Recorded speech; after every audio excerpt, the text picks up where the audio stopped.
I hate it when she answers my question with a question. Without hesitation, she does it every fucking time. No matter what the question or answer is, she answers my question with a question. She does it every time. Megan, what are we having for dinner? Does it look like what I made? Megan, where do you want to move the chair? Harold, where did I say I wanted to do that? Megan, you look sexy in that teddy bear. How about you ruin the sheets? What? Don't I look sexy in my flannel pajamas? Doesn't matter the topic. My questions are always answered with a question. The only time she failed to answer my question with a question was the very last question I ever asked her. What is the question? 5 simple little words with a question mark, but the hardest question to answer. Why should I want to stay? That was the one question she didn't have an answer for. The bad thing was that I knew she couldn't answer that question. Cheaters can never do that. They can give you the typical bullshit. But when it comes down to it, they don't know the answer. It just makes them see the truth. From the beginning, I should have known it would come to this. My marriage was doomed from the beginning. I should have just listened to my father and followed the rules. My father taught me the 10 rules a man should live by. 1. Life is fun until you mess it up. 2. Work is only hard when you don't want to do it. 3. If you want to know what your wife will look like in 20 years, look at her mother. 4. It takes a strong woman to be a good mother. 5. Friends are ponderous, but true bros are forever. 6. Never give your wife all your money. 7. Cheating pussy is worth half, no matter what the judge says. 8. Appearances fade, but beauty lasts forever. 9. If something looks like a duck, walks, and shakes like a duck, it's a fucking duck. 10. There are no bitches worth dying or going to jail for, so always plan, figure out the best way to get revenge and don't leave any fingerprints. My dad always said that if my mom disappeared and her purse was left behind, it was one of 2 things. She ran away, or he chased her away. If he chased her away, her purse would stay because he wouldn't give her anything. My dad always spoke loud enough for my mom to hear him. Son, she will walk away with what she entered this marriage with and no more. I always wondered what makes a person so tough. It was one of the little life lessons I learned later in life. I've never been a fan of telling my life story, so I won't, but I will tell it to you briefly. I was born in North Texas to a good family, and my dad kicked my ass every day, when I deserved it and sometimes when I didn't. My mom was the backbone of our family. My sisters Kelly and Ann were always there for me, and my little brother Carlton. Carlton is a jerk, but overall a good brother. Then there's Megan. I met Megan in 8th grade. She had big teenage boobs, and it was love at first sight for me. We didn't date until my 2nd year in college. From that point on, she was my girlfriend. For those of you wondering why it took us so long to become a couple, ask her father. This man was like the old criccoon, you know, the classic dog. If a male came within 1 foot of his daughter, he barked like a damn bloodhound. It took him 3 years to let me sit on their porch, then another year just to call her. And then it always sounded like he was eavesdropping on the phone before she could ask him if I could ask her out. He'd yell, "No!" So believe me when I tell you that he surprised the hell out of me when I asked for permission to marry Meg, and he said, "Yes, son, you can." Son! The bastard just called me son. For the last 6 years, I've been called a bastard, a fucking asshole, a dumbass fool, and just as importantly, a king of shitheads. But now I'm his son. Deal with that shit. For me, married life was great. Our honeymoon was fucking amazing. I was 22 years old at the time. Life with Megan was anything but boring. For the next 15 years, life was hard but good. We worked, we played, we made love, and we had children. In fact, 3 kids. Tommy, Jessica, and Paul, our little angels. It wasn't until our 25th year when everything exploded. The only thing that kept me from leaving the country was the kids. 2 of the 3 kids were out of the house, and the 3rd was headed for the exit. Tommy was at the University of Florida. Jessica was at UCLA in Knoxville, and Paul had just graduated from high school and was on his way to Gainesville. But being a male child, he just had to have a lot of fun on his last night home. Paul acted like an ass and tried to drive home drunk. He hit a pole and ended up in the hospital. He was in critical condition. Megan and I rushed him to the hospital. They removed his spleen. He had a collapsed lung and needed a kidney. He needed a donor immediately. The doctor asked if he could do a blood test to determine if I was a match for him. Megan threw us a strange look, like she was trying to figure something out. Then she said, "Shit, shit, shit. You don't have to worry. He's not Paul's father." I backed up and looked at her. I went to grab her, but the doctor stopped me and told me not to do it now. I asked her what the hell she was talking about. The doctor told her that she needed to bring her father here to save Paul. I turned and walked away. Then I stopped, turned back around, dropped my wedding ring on the floor, and walked into the room to see Paul. I could even think about the fact that he wasn't my son at this point. I just wanted him to get the help he needed. When Megan and the doctor entered the room, I turned and walked out. The doctor grabbed my hand and told me I needed to stay, because Paul needed both of us right now, so I stayed. Later that night, Paul's father came in. About an hour later, my brother Carlton showed up. I was about to go and tell him what was going on when I saw that blood had been drawn. Paul's father was Megan's brother-in-law, my brother Carlton. Then he, the doctor, and Megan left the room. I had my own answer. Carlton came in, trying to explain what had happened. I left the room. It was too much for me to handle. When I went out to the waiting room, Carlton's wife Abby was sitting there with her arms around her head crying. I didn't know if it was because of Paul or because of what she had found out about Carlton and Megan. Either way, it didn't matter. Both problems were ruined. The doctor came over and asked if he could talk to me for a second. He told me that I needed to pull myself together and be there for Paul and Megan. They were going to need me. I asked him, "How do I do that?" "You're such a big fucking man. Tell me, how can I be there for this slut?" "Did she just tell me my son is my nephew? She's been sleeping with my brother for God knows how long, but we've known for at least 18 years because Paul is his son. And what am I supposed to do with Carlton? I can't call him my brother anymore. What kind of brother is it that has his brother's wife and leaves him to raise the kids? But since you're a doctor, maybe you can give me something for that. Maybe you can get me some goggles to detect walking chicks. Do they have a pill after the get this cheating girl and my brother out of my life affair? Maybe you know a way to erase that bitch from my memory." That's what I thought. So get off my back and try to fix Paul. You can't help my marriage or my life. Doc shook his head, then turned and walked back to Paul's room. I walked over to Abby and asked what Carlton had told her. She said that all 3 of my children were his children. Carlton said that Megan had told him that I was infertile. That was new to me, and how would she know? I was only in the hospital for one reason, and I was 10 years old at the time. Something was going on, and I needed to find answers. It was 11:30 the next morning before the doctor told us that Paul was going to be okay. Carlton's kidney was a perfect match. I was headed for the exit when Megan and the doctor ran up to me just as the door was closing. Megan went to grab me when the doctor stopped her. I would spit in her face.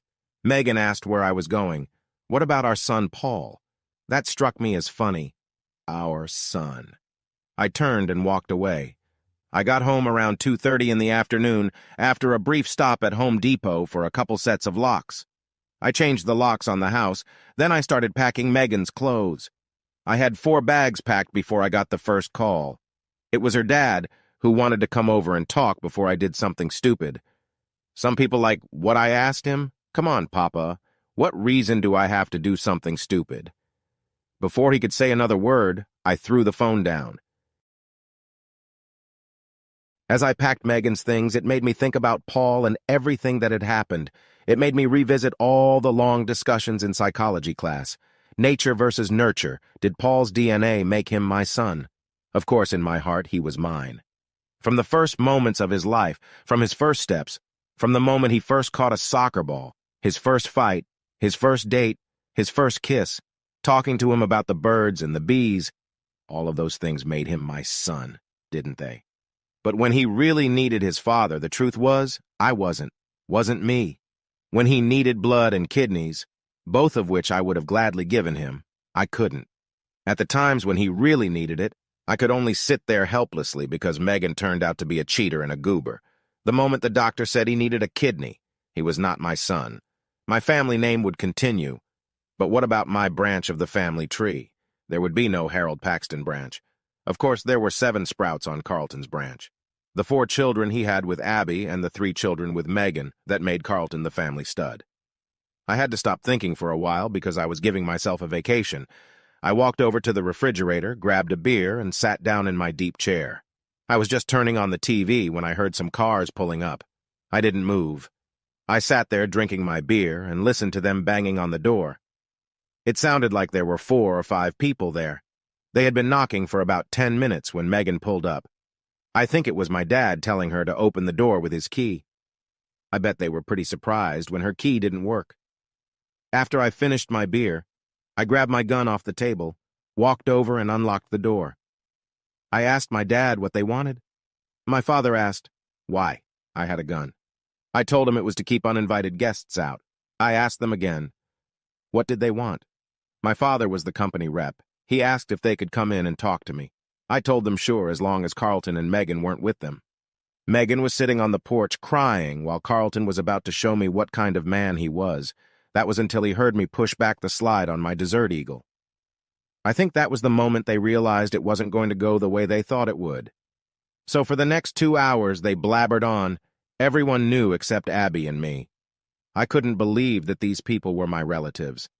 My father, the man who taught me how to deal with my cheating wife, now wanted me to live with her. Strange how being a grandparent can cloud your thinking. Son, she did what she had to do. She gave you the family you wanted. You need to calm down and realize how Megan felt. I didn't do that, and I wasn't going to try to do that. I'm done. Screw them all. I will never understand how a woman wanting a child can be a reason to go and get laid to accomplish her goal. Is there any difference for a man who wants to have a child with his wife only to find out she can't have one for him? Ops, I forgot that only women can be allowed to cheat under these guidelines. It seems only another woman can understand what it's like to not be able to give birth. I think men don't want families who don't want to watch their baby grow in their couple's belly. They don't experience the joy of taking care of their loved one, their life partner, during that time. I guess I'm not a man then. With all the nonsense they were spouting, and it was just bullshit about how I need to think about kids and how to keep the family together. They were giving me all this bullshit about how women can't pass out when they can't have kids, and about how women are emotional beings and need to continue to procreate. Then they hit me with this blessing from above. That's when I couldn't take it anymore and told them all to get the hell out. She's a fucking cheater, a whore, and bore my brother children. That's a blessing. If it's a blessing, I need to change my beliefs. Turns out my mom told her I couldn't have kids because I had yellow fever when I was 10. She told Megan, but forgot to tell me, which mom? After I put them all out about an hour later, the kids showed up. They told me that Megan had called them, but told them to come to her parents' house first. They came home first. I spent the next hour explaining to them what had happened. I wasn't holding anything back. Jessica didn't believe it. She called and made an appointment to get blood for DNA testing. Then she was going to see Megan. Tommy said it didn't matter because I was his father no matter what. But he went along with Jessica's plan because he needed to know. The next day, we all went to the hospital, checked on Paul, and then had blood drawn for testing. After that, Jessica went to visit Megan, Tommy and I watched Paul for a few hours, and then we went back to the house. Needless to say, the atmosphere in the house was very tense for the next few days. On the 3rd day, we got a call from the hospital with the results. Turns out, only Jessica was mine. There were so many blank shots that Tommy got angry and left because it meant Megan had been cheating since the 2nd year of our marriage. Not 2 years later, she got pregnant with Tommy 18 months later. I filed for divorce the same day the results came back. I gave my attorney the results of the DNA test. I didn't want 50-50, I wanted everything. You see, I'm a firm believer in equal rights. When a man cheats, everyone yells, "Take him to the cleaners." Don't get mad, get everything. But when it's a man being cheated on, it's, "What did you do? Are you sure? Maybe it's hormones. You need to give her some help," instead of divorcing her. I can't tell you how many friends I lost in the days that followed. I lost both my parents and in-laws because they knew all along. At the final meeting, Megan asked for 30 minutes alone. After 25 years of marriage, 23 years and 4 months of lies, but who's counting? I could have sat down and heard one more lie. Even during our last meeting, everything was in question. "Harold, haven't I been a good wife to you? Harold, think about it. Are you missing something? After all the love we've shared, do you really want to tear us apart? I mean, really? Harold, why do you want to leave? I gave her 30 minutes, but in the end, I asked her one question. It wasn't a hard question, but it was the one question she didn't have an answer for. I spent the next 10 minutes summarizing everything that had happened in the last 2 years of our marriage. Then I asked Megan why I should want to stay. Then I got up and left. The divorce was finalized in 90 days. No alimony on my part, no child support, nothing. Megan ended up paying me $350 a month in child support for 5 years. There was no house to put on the market. I gave the house to Jessica. I lived there for free. When it comes to our finances, I had no job and therefore no paycheck. I quit the day before the DNA results came back. She cheated on me for 20-plus years and some judge was going to make me pay her for it. I don't have any money in the bank. I used it to pay Paul's medical bills. Nothing from nothing leaves nothing. The only good thing was that Abby stopped by to let me know that my parents, along with Megan and Carlton, were planning to ambush me to talk to them and be a family again. Abby and I spent the next 3 hours making plans and playing. Carlton was stupid because Abby had 38 DD. I won't tell you what else she had because I wanted to use it again. But by the end of the day, Paul, Tommy, and I had to go on a cruise during their visit. When we got back from the cruise, Jessica informed me that my attorney was ready to file a lawsuit against Carlton for 23 years of unpaid child support. We were asking for $350,000 for each child. College, cars, and all, after all, kids are expensive. As soon as the suit was filed, Abby filed for divorce. I never adopted Paul or Tommy. They didn't want me to. They knew I was a father, if not by blood, then out of love for being there for them. Paul said no one could make a real cuckold out of me just because his mother was a screw-up, and I wasn't. Tommy agreed. It's been 10 years, I'm 62, have 5 and 10-year-old kids. My wife Abby is 52. Yes, Abby told me. I'll never admit it, but I like spending Carlton alimony on nice things for my kids, and no, I didn't marry Abby out of revenge. It doesn't hurt me one bit to rub our relationship in Carlton's face. Megan, well, she told Jessica that she would wait until the end of time and get me back someday. Even Jessica laughs at that. My parents are burning holes in Jessica and Abby's ears. Please invite Harold to come visit us. We're going to die soon, and he's going to hate himself for not being here. Hate myself for missing the lives of those who wanted to toot my horn by calling themselves my loved ones. But forgive them? That's unlikely. I'll consider forgiving them on their deathbed. But that's also unlikely. I mean, they're 80 and 82, and they have Carlton. I gotta go. The kids are spending the night with Jessica and Paul.